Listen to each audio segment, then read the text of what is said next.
7 लोग जिन्होंने ईश्वर का मजाक उड़ाए और फिर मर गए। नंबर 1, टाइटैनिक के मुख्य डिजाइनर थॉमस एंड्रयूज ने अहंकार से कहा था कि ईश्वर भी इस जहाज को नहीं डुबा सकता।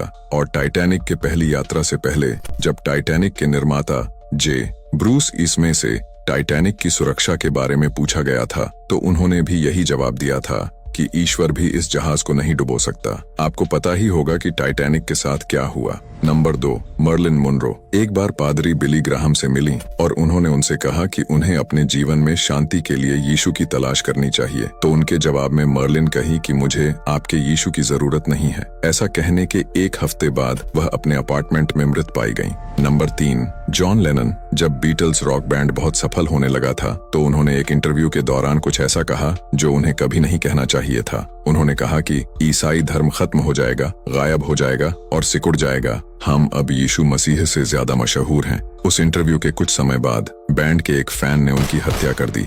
Number 4, Bon Scott highway to hell के अपने इस गीत में स्कॉट ने कुछ ऐसे बोल गाए, oh Satan I paid my dues playing in a rocking band, जिसका हिंदी में अर्थ होता है, हे शैतान, रॉकिंग बैंड में बजाते हुए मेरा हक अदा किया। इस गाने के प्रकाशित के बाद 1980 में एक रात को उनकी मृत्यु हो गई। नंबर 5, कैजुजा एक फेमस ब्राजीलियन गायक जिसने अपने एक प्रदर्शन के दौरान सिगरेट पैकेट से एक कश लिया और हवा में धुआं उड़ाकर कथित तौर पर कहा कि ईश्वर यह आपके लिए है। उस घटना के बाद 32 वर्ष की आयु में फेफड़ों के कैंसर से उसकी मृत्यु हो गई।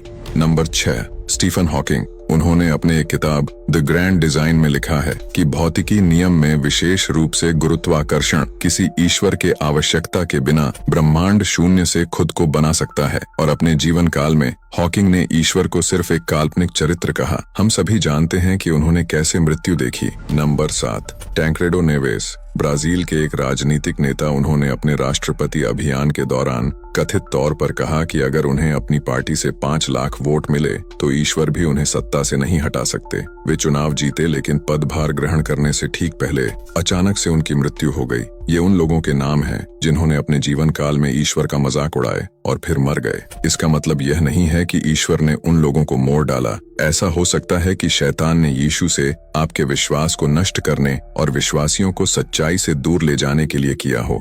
यह संभव हो सकता है कि वे मौतें शैतान ने अपने भयावह एजेंडे को पूरा करने के लिए खुद ही रची हों, ताकि लोगों के दिलों में यीशु के लिए भ्रम और संदेह पैदा हो और लोग यीशु के प्रेम और भलाई पर सवाल उठा सके और यीशु को नकारात्मक और क्रूर दिखाने की प्रयास सफल हो सके और लोग उस पर संदेह करें और यीशु को अनुग्रह और दया के बजाय न्याय और क्रूरता के रूप में देखे और उस पर से विश्वास खो दें। इसीलिए हमें जल्दबाजी में नहीं मानना चाहिए कि उनको ईश्वर ने उठा लिया होगा। ऐसा हो सकता है कि अपनी भयावह एजेंडे को पूरा करने के लिए शैतान ने मोड़ डाला हो। और आखिर में हमें हमेशा याद रखना चाहिए कि ईश्वर का मजाक उड़ाने के अपने परिणाम होते हैं।